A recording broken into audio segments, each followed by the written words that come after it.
voglio fare zeta, mi voglio maritare. Oggi mangiamo pasta col capugliato.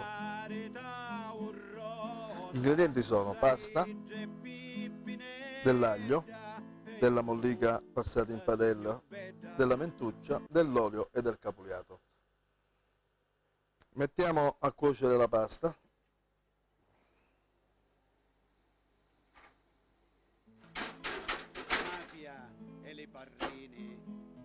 Allora, gli ingredienti principe di questo piatto l'ingrediente principe è il capugliato. Il capugliato è fatto del pomodoro salato, messo a seccare in estate e salato, tagliato a pezzettini e condito con dell'olio d'oliva e della mentuccia e un po' di pepe nero. Altri ingredienti sono poi alla fine noi passiamo un pochettino, lo spolveriamo con della mollica passata in padella, con dell'aglio, insaporita con dell'aglio e della mentuccia che mettiamo sia per guarnire il piatto sia per dare quella fragranza e quell'odore nella... Ora Andrea sta provvedendo alla fase finale degli spaghetti. Sì, ha messo dell'olio in padella, un po' d'aglio,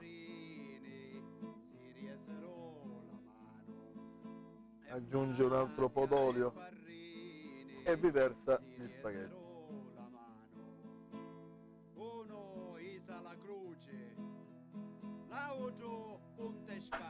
Ecco.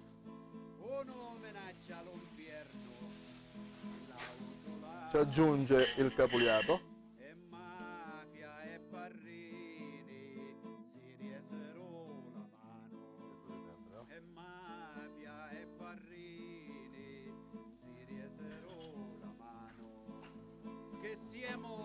Lo gira, lo fa insaporire tutti gli ingredienti.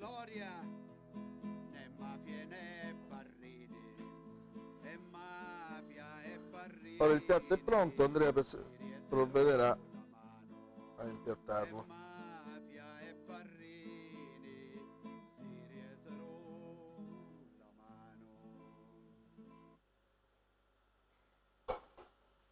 Mollica, un po' di mentuccia.